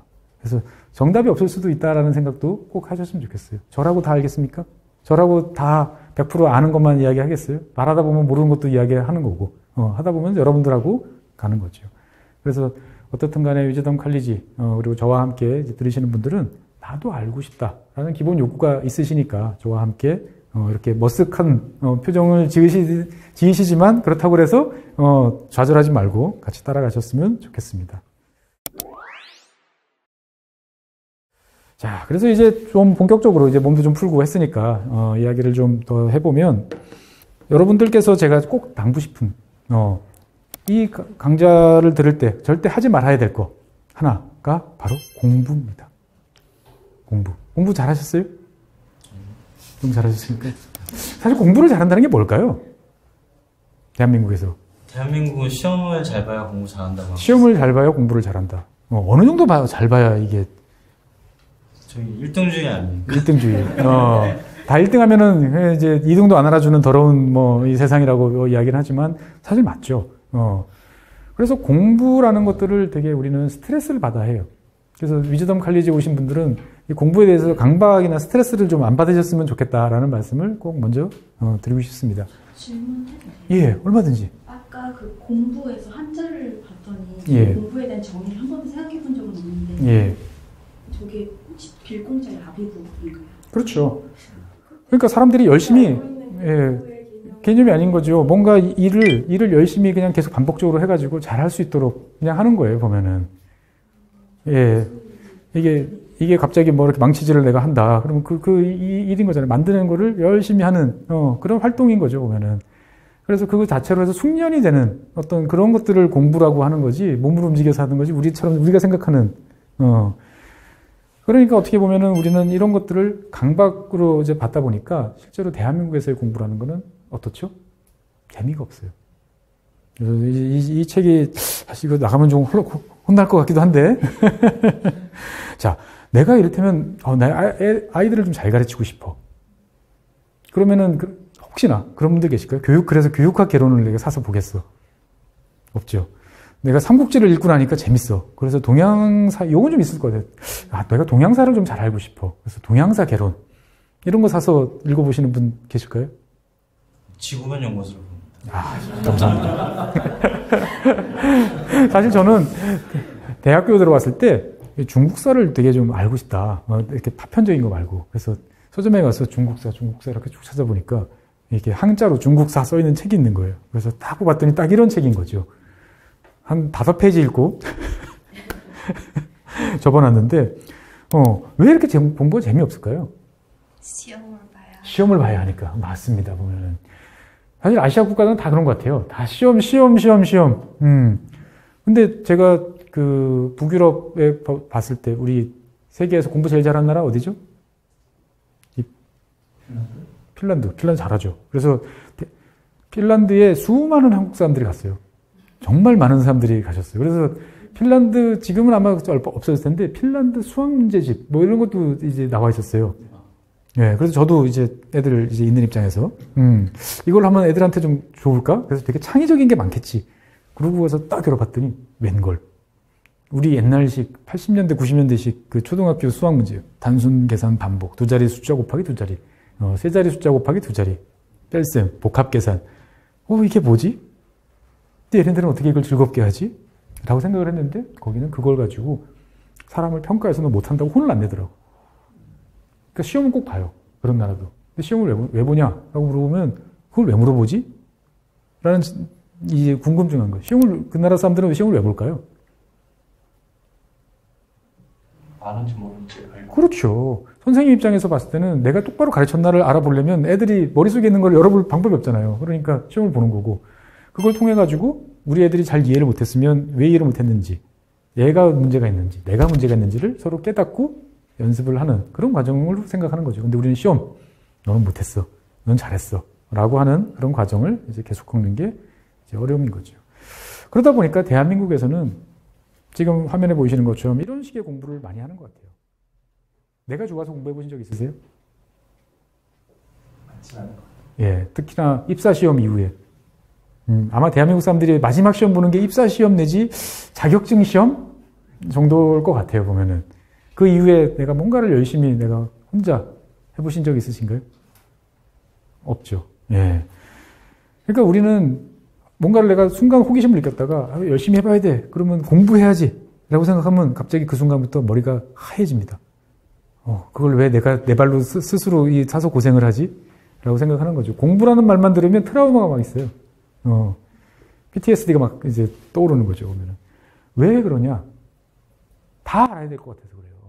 그러니까 위즈덤 칼리지 들으시는 분들은 이거 여기 있는 거를 많이 알면 좋지만 이걸 다 알아야 된다, 다 외워야 된다. 절대 아닙니다, 보면. 여러분들이 알고 싶은 만큼. 그래서 저는 꼭 말씀드리고 싶어요. 다 알 필요가 없어요. 근데 우리 학교 공부는 다 알아야 되죠. 적당히 하면 안 된다고 그러죠. 위즈덤 칼리지 적당히 하셔도 돼요. 여러분들이 소화하시고 이해하고 싶으신 만큼. 그러면 됩니다. 그러다 보면 위즈덤 칼리지는 당연히 내가 정한 틀에 맞춰서 저나 다른 선생님들이 해주시는 것들을 여러분들 틀에 맞춰서 받아들이면 돼요. 아, 저건 틀렸어. 내 생각엔 달라. 저건 재밌는데? 나도 더 찾아보자. 라고 물어보시면 돼요. 근데 우리나라 공부는 어떻죠? 다 남들이 만들어 놓은 틀에 들어가서 공부를 해야 되는 거죠. 그게 공부의 전부는 아니고 당연히 지식은 그렇게 쌓여지는 게 아니라는 거죠. 그래서 저는 이 위즈덤 칼리지는 넘쳐도 좋고 좀 부족해도 좋다라는 말씀들을 꼭 드리고 싶습니다. 그래서 그 결과물이 어떻든 간에 저는 여러분들 속에 다 남을 거다라고 생각을 하는 거고, 그래서 여러분들이 사실은 이 위즈덤 칼리지에서 꼭 염두에 덜, 어떻게 보면은 저와 비슷하게 뭔가를 해보시고 싶을 때 느끼는 건 뭐냐면은 한번 우리 직장 생활에서도 한번 이런 거 생각해 봤으면 좋겠어요. 나는 스페셜리스트인가? 제너럴리스트인가? 스페셜리스트세요? 아니면 제너럴리스트세요? 스페셜리스트. 회사에서 뭐가 더 되라고 위해서 요구를 하세요? 그런데 너는 스페셜하지만 될 수도 있지만 넓게도 가야 된다. 두 개를 요구하는 거예요. 네 것도 될 수 있게 하는데 다른 사람의 업무도 알아야 되니 넌 제너럴리스트도 해야 돼. 위로 올라갈수록 그거는 그렇죠. 많은 요구가 있는 예, 많은 요구가 있죠, 보면은. 그래서 스페셜 제너럴리스트가 되라, 이제 이런 이야기도 있는데, 반반 무 많이, 거의 이런 상황인 것 같은데, 스페셜리스트라고 생각하세요? 아니면 본인이 제너럴리스트라고 생각하세요? 네, 저도 스페셜리스트. 예. 주로 우리는 스페셜리스트가 되라고 배워요. 그렇죠? 전공도 정해서. 전공을 선택해서 깊게 들어가라고 하잖아요. 그런데 사실은 한 조직이나 사회에서 대한민국이 어떻게 보면 약간 문제라고도 생각이 드는데, 한 사람한테 스페셜리스트도 되고 제너럴리스트도 되라는 건 되게 잔인한 이야기예요. 그 두 개가 잘 안 돼요. 예. 왜냐면은 깊게 들어가는 사람들은 그 깊게 재미를 느끼는 거고, 넓게 보는 사람은 넓게 재미가 있는데, 이거를 한꺼번에 다 하라고 하면 잘 안 되는 거죠. 그래서 보통 유럽 같은 경우는 트랙이 분리돼 있어요. 너는 스페셜리스트야? 너는 제너럴리스트야. 그래서 스페셜리스트로 들어오는 사람들은 내일만 하면 돼요. 그래서 내일만 막 하면은 처음에는 6시 퇴근. 근데 숙련도가 늘어나면 5시 퇴근. 5시에 일이 끝나. 3시에 일이 끝나. 그럼 집에 가요. 대신 급여는 잘 안 올라. 나는 하지만 워라밸은 좋죠. 이런 사람들은 스페셜리스트로 철저하게 너 일 숙련도를 높이는 데만 집중하면 돼. 그럼 제너럴리스트는 누구냐? 관리자죠. 관리자는 유럽에 우리 생각하는 것과 달리 24시간 365일 일합니다, 보면. 정말 하루 바쁘게 일해요. 막 밤에 메일 보내도 바로 막 리턴 돌아오고, 너 내일은 아시아 국가 어디 가서 일해. 그러다 1년 있다가 다시 아프리카 어디로 가. 다 합니다. 어느 사회나 위로 올라가고 싶은, 잘나고 싶은 사람들이 있어요. 그런 사람들이 선택하는 게 제너럴리스트예요. 그래서 그런 사람들은 따로 있는 거예요, 보면. 근데 우리는 둘 다 하라고 하다 보니까 눈 떠보니 제너럴리스트가 되는 거죠. 나 승진했어, 기분 좋아. 승진턱 술 딱 먹고 왔는데, 이제부터는 팀원도 잘 관리하고, 성과도 잘 내세요. 라고 이야기를 하는 거죠. 안 맞아요, 두 개가. 그러니까 어떻게 보면 대한민국 사회는 사람을 키울 줄 모른다고 그래야 되나요? 스페셜리스트로 키워놨다가 제너럴리스트로 바꾸려면 적어도 2, 3년 정도는 교육, 훈련, 여러 가지 해서 될 사람들을 뽑아서 제너럴리스트로 가고 안 되면 스페셜리스트로서 어떻게 잘 할 수 있도록 경력을 관리해줘야 되는데 우리는 맨날 욕하죠. 아유 저 사람은 어릴 때는 밑에서는 일 잘하더니 승진한 다음에 영 사람이 배렸어. 그런 말 들어보셨죠? 예, 내가 그런 말 들을까 두렵기도 하죠 보면은 가끔은. 근데 그게 개인의 잘못이 아니에요. 그걸 잘하시는 분들은 타고난 되게 독특하신 분인 거죠. 그래서 어떻게 보면은 스페셜리스트에서 제너럴리스트로 바뀌는 거는 거의 사람이 새로 태어나는 거예요. 그래서 위즈덤 칼리지를 하면 스페셜리스트에서 제너럴리스트로 넘어간다? 좀 그렇게 좀, 소문이 나면 좋겠어요, 보면은. 그래서 저는 어떻든 간에 이 지식을 쌓는다, 통합적인 사고를 한다, 이런 것들은 화면에 보이시는 것처럼 적당히 이만하면 됐다라는 좀 여유로운 마음으로 좀 하시면 되겠어요. 그래서 이거를 막 내가 시간을 정해서 막 뛰어야지. 이런 경쟁이 아니잖아요. 내가 여기 계신 분들, 시험 보면 내가 저 사람보다 더 잘 써야지 이런 마음 가실 텐데 여기 시험 없어요. 그러니까 스스로의 만족과 기준을 가지고 좀 이야기를 했으면 좋겠다. 그래서 쉬었다 갈 수도 있고 그 다음에 시간이 주는 성장을 좀 이해하시면 좋겠어요. 제가 이 말씀 꼭 드리는 건 뭐냐면 제가 이렇게 이야기를 하면 어떤 분들은 나는 열심히 20대나 30대 친구들이 그런 말을 해요. 나도 저랬으면 좋겠다. 그러면 제가 가끔 친한 후배들한테 그렇게 얘기해요. 좀 기다려. 시간이 왜? 30대 최준영이라는 사람하고 50대 최준영이라는 사람은 많이 바뀌었죠. 머리도 쓰이고, 뭐 여러 가지 이제. 그런데 어떻든 간에 한편으로 보면 시간이 주는 무언가가 많은 걸 해결해 주더라고요. 그래서 조급해하지 말라라는 말씀도 들으시고 무엇보다도 이 내가 하는 일과 관련돼서 이런 접점을 좀 찾아봤으면 좋겠어요. 왜냐면 그래야 스스로 핑계도 되거든요. 너 이거 왜 보지? 쓸데없는 일 왜 하지? 그냥 재미도 있지만 내일에도 좀 도움이 돼. 그런 거에서부터 접점을 넓혀가는 게 좋으실 것 같다. 그래서 약국에서 일을 하시면 약과 관련된 그런 쪽에서부터 보험과 관련된 아니면은 뭐 모빌리티와 관련돼 있으면 거기서부터 조금씩 더 지식을 넓혀 나가시면 좋을 것 같다라는 거죠. 잘해보고 싶다면 여러분들은 그래서 지식을 어디서 보통 얻으시나요? 유튜브. 지구본 연구소인가요? 유튜브와 구글. 유튜브와 구글. 네. 좋습니다. 어디서 얻으시죠? 요새는 유튜브에서. 유튜브에서 얻으시고. 예. 어디서 얻으세요? 저도 마찬가지. 마찬가지. 지역이 전 부산이셨죠. 부산에서부터 오셨는데도 똑같습니다. 세계는 다 구글과 유튜브로 다 대동단결되어 있는 것 같은데 사실은 밸런스 맞춘 지식을 얻는 것도 되게 중요해요. 근데 어떻게 보면 현재 지금 2022년의 대한민국 어떻게 보면 전 세계 사람들이죠. 되게 밸런스 잘 잡힌 지식이라는 것들을 쌓기가 어려운 환경에 노출되어 있어요. 왜냐하면 이게 보면 저는 그렇게 생각을 해요. 유튜브를 보고 찾아보는 거잖아요. 주로 알고리즘 추천을 해주고 그러면 음식으로 따지면 내가 먹고 싶은 음식만 계속 주는 거예요. 근데 그래서 가끔은 우리가 밖에서 막 맛있는 거 사 먹다가 질리면 어떠죠? 구내식당이 있는 야 오늘은 그냥 안에서 먹자 이러잖아요. 그러면 먹으면 어떠세요? 역시 맛없어 이런 것도 있지만 가끔은 이거 괜찮네 라는 거죠. 집밥처럼 뭐 그냥 반찬 놓고 먹는 것도. 그러니까 저는 어떻게 보면 여러분들이 가야 될 지식 습득의 길은 우리 학교에서 급식. 여기는 다 급식 세대신가요? 그러시구나. 저는 도시락 세대인데 급식에서 영양사 선생님이 이제 다 밸런스 맞춰서 어떻든 간에 한정된 예산에서 맞추잖아요. 먹기는 싫고 맛이 없는 것도 있지만 다 몸에 좋은 거잖아요. 그래서 저는 여러분들한테 밸런스 잡힌 지식의 창구로서 신문이라는 것들을 버리지 않았으면 좋겠다라는 말씀을 꼭 드리고 싶어요. 저한테 많은 분들이 당신은 어떻게 해서 그렇게 지식을 쌓았어요? 라고 물어보면은 저도 생각을 많이 하다가 요즘엔 답이 똑같아요. 신문을 많이 봤어요. 얼마나 많이? 초등학교 6학년 졸업할 때부터. 근데 그 당시에는 신문이 8면밖에 없었어요. 8면밖에 없으니까 그냥 금방 봐요. 물론 그때는 세로 쓰기에 한자에 뭐 이런 거였었으니까 뭐 했지만 어떻든 간에 신문을 꾸준히 보는 거죠. 신문이라는 것들은 되게 보면 뭐 좌편향도 있고 우편향도 있고 어떻게 보면은 뭐 자본 편향도 있고 되게 편향됐다고 우리 생각하잖아요. 그런데 편향됐다 하더라도 신문이라는 기본 틀은 지키려고 노력들을 해요. 그러다 보니까 쭉 읽으면 전체적으로 봤을 때 사회가 어떻게 돌아가는지를 편집자가 고민해가지고 고민해서 잘 배치를 해놓잖아요. 쭉 넘겨보세요. 쭉 넘기다 보면 눈에 띄는 거, 그 다음에 내가 모르던 거, 저런 것도 있어? 라는 것들이 계속 보일 거예요. 그러면 그런 것들을 들여다보면서 내가 원하지 않는 맛은 없지만 저 사람이 차려줬으니까 내가 한번 좀 먹어보자 라는 생각을 좀 하셨으면 좋겠어요, 보면. 그래서 가급적이면, 이건 신문협회에서 협찬을 좀 해주셔야 되는 거 아닌가, 보면. 그래서 가급적이면 신문 한두 개를 이제 좀 보셨으면 좋겠다. 꼭 우리가 잘하는 그런 중앙지가 아니더라도 자기 입맛에 보면 잘 맞는 신문들이 있어요. 특정 신문을 이야기해도 되나? 모르지만 저는 요즘에 개인적으로는, 몇 개 잘 보는 신문이 있습니다만, 어떻든 간에 신문이라는 건 그래요. 가랑비에 옷 쫓는 거예요. 오늘도 보고, 내일도 보고, 모레도 보고. 근데 그냥 막 보는 게 아니고, 아까 앞에서 본 것처럼, 내가 어디서 본 것 같아. 라고 하는, 내가 아는 사실하고 연결되는 연속적인.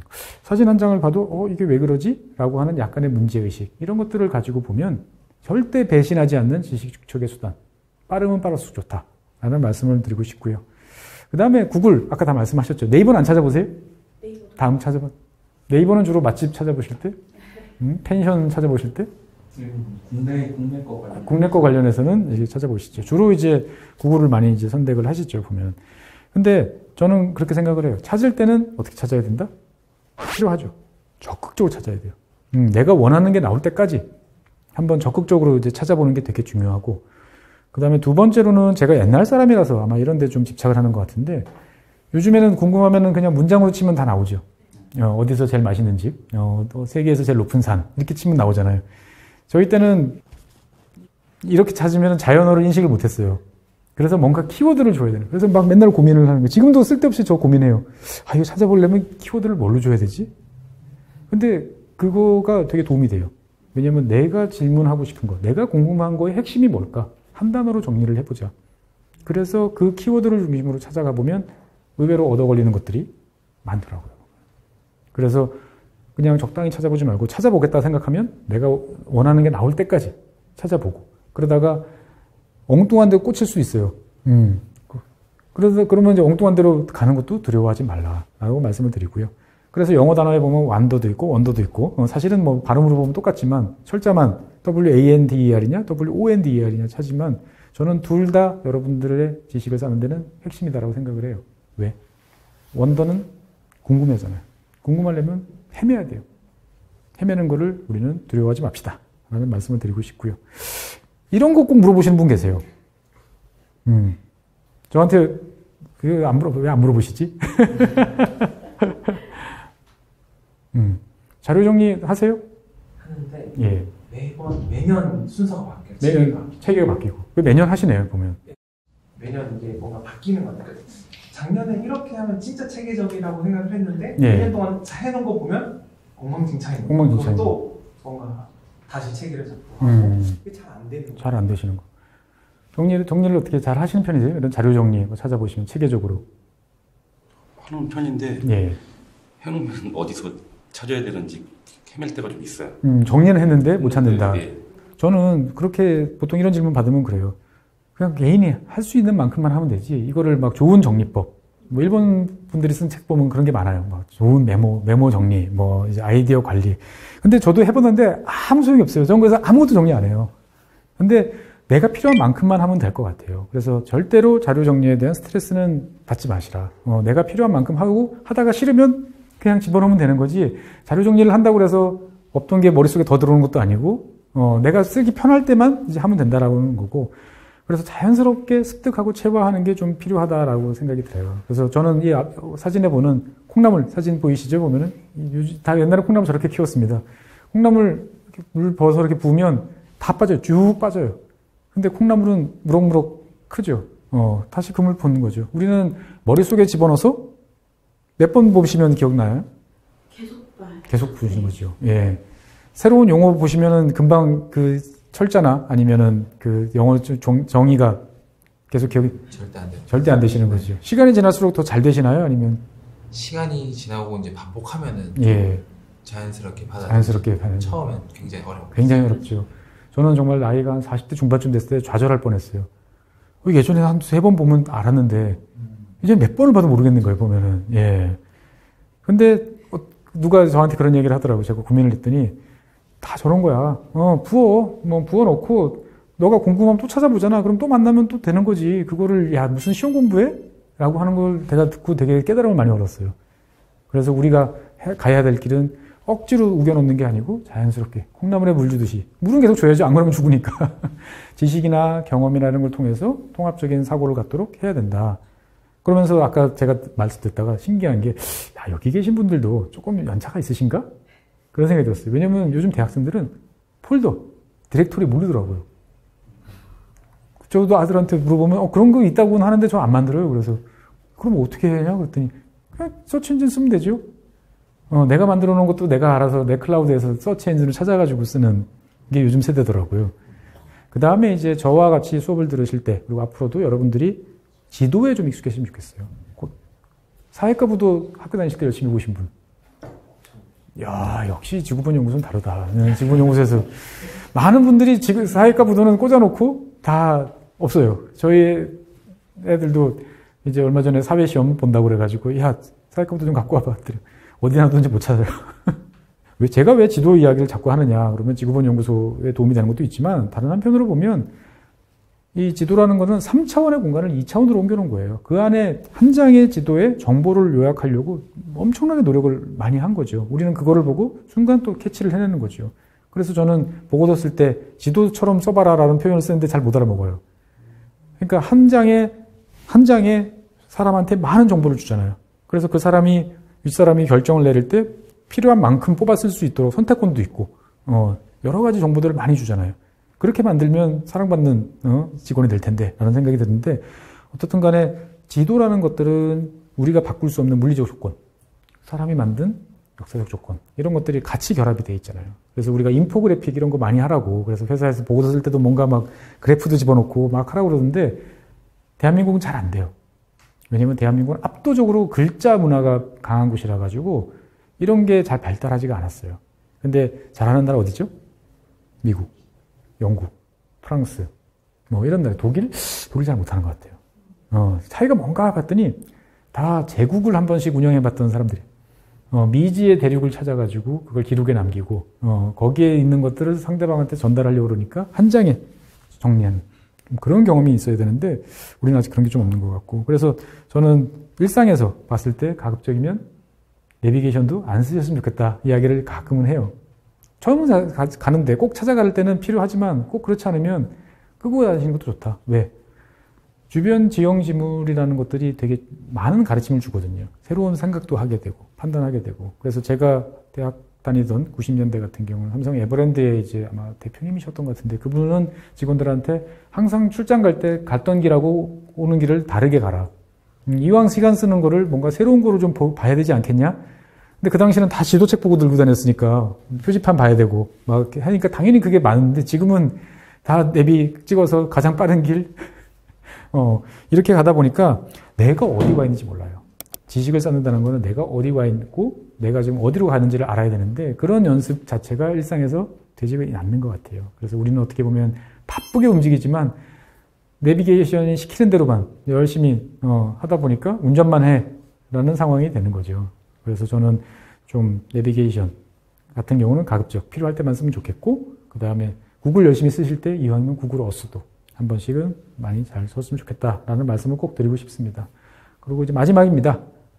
사실 저한테 궁금하신 거 어떻게 저렇게 잘 떠드냐 궁금하시죠? 네. 잘 떠드세요? 앞에 나가서 이렇게 이야기하는 거 좋아하세요? 안 좋아하세요? 좋아하세요? 울렁증이 있어요. 울렁증이 있으세요? 네. 울렁증 없애는 방법 알려드릴까요? 네. 울렁증이 없애려면 제일 좋은 거는 시나리오를 많이 짜면 됩니다. 네, 머릿속에서 이렇게 저렇게 그리고 많이 떠들어 보면 돼 혼자서. 그래서 제가 꼭 말씀드리고 싶은 게 그거예요. 이게 지식이라는 것들은 내가 앉아서 조용히 앉아가지고 드디어 깨달음이 왔어 이런 거 없대요. 그래서 그 덤바던가 어떤 그 심리학자가 그 테스트 해봤잖아요. 실험실에 과학자들이 당신은 어떻게 훌륭한 실험을 결과를 냈습니까?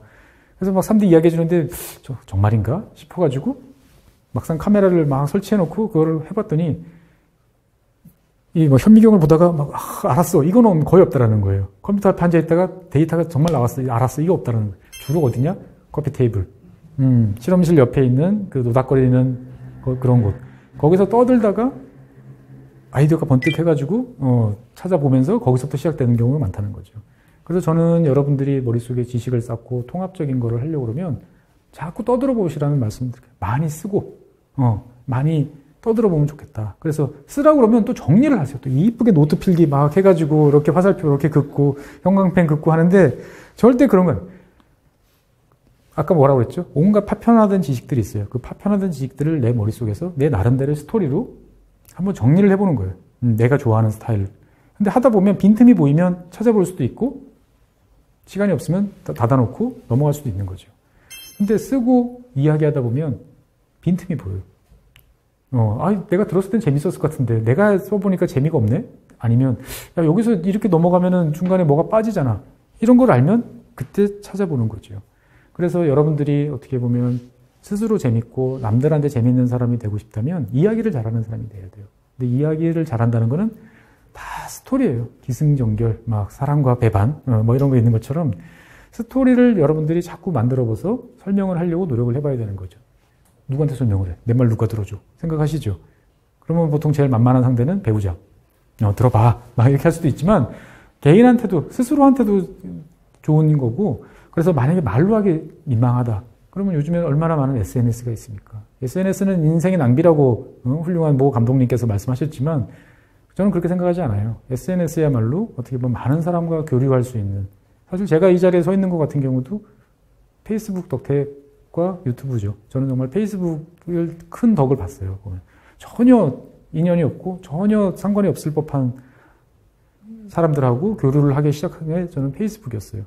거기다가 어느 날 갑자기 내가 궁금해져서 그냥 세금에 관해서 책을 썼더니 그게 누군가 퍼갔는데 하필 영향력 있으신 분이었죠. 그래서 막 댓글이 막 한 200개씩 달려가지고 이게 뭐지? 하고 보다가 갑자기 고여웠던 고등학교 친구들밖에 없던 거기에 갑자기 하루에 친구 신청이 막 70개씩 몰려들면서 이게 뭐냐. 근데 한번 그렇게 만들고 나니까 그분들 글이 뜨잖아요. 그러면 금융에 계신 분들, 투자계통에 계신 분들은 이런 식으로 바라보는구나. 그러면서 또 지식의 폭을 넓히는 거죠. 그래서 저는 꼭 써보라. SNS에 그런 짧더라도 꾸준하게 써봐라. 그리고 그 이야기를 스스로 남의 거를 베낄 필요 없다. 그냥 내 스토리를 만들어서 계속 해보자. 그러면 재미가 된다. 듣는 거 재밌으시죠? 제 이야기 듣는 거. 그렇죠? 화면에서 보시는 분도 재밌으시면 좋겠는데. 근데 중요한 건 뭐냐면 내가 나한테 하는 이야기가 더 재밌어요, 사실은. 여러분들 웃으실지 모르겠지만 저는 혼자서 그렇게 뭐 멍하니 이제 집에 가는 고속열차 타고 가다가 그렇게 생각하다가 혼자 키득키득 웃을 때가 있어요. 보면은 야 이거 재밌겠는걸? 근데 그러다가 기억하냐? 기억 못할 때도 많아요. 그래서 메모를 해볼까 생각하는데 메모하는 이 펜을 꺼내는 순간 잊어먹어요, 보면. 그래서 절대 이제 그러진 않는데 자기 스스로한테 재밌는 이야기들을 많이 만들어보자. 그러면서 작은 곳에서 희열을 조금씩이라도 느끼면 반복이 된다는 거죠. 그래서 오늘 첫 시간에 어떻게 보면은 최준영 박사처럼 나도 해볼 수 있을까라는 그런 궁금증을 해소하기 위해서 제가 좀 여러 가지 이야기를 많이 했는데 하실 수 있을 것 같으세요? 네. 그렇군요. 제가 1년 후에 다시 뵙겠습니다. 보면. 어떻게 하실 수 있으실 것 같으세요? 열심히 열심히는 아니에요. 즐겁게. 즐겁게. 여유 있게. 여러분들 안 한다고 제가 혼내지 않습니다. 그냥 하시고 싶은 만큼. 이만하면 됐어. 그러면 그냥 거기서 그만하셔도 돼요. 강박관념 갖지 마시고 저와 함께 남은 시간, 7시간 하면 끝나고 나면 이제 알 것 같아. 라는 생각이 들었으면 좋겠습니다. 네. 오늘 함께 해주신 여러분 대단히 감사하고요. 다음 시간에도 같이 하실 거죠? 네, 알겠습니다. 그러면 다음 시간부터 본격적인 강의로 시작하도록 하겠습니다. 오늘 함께 해주신 여러분 대단히 감사합니다.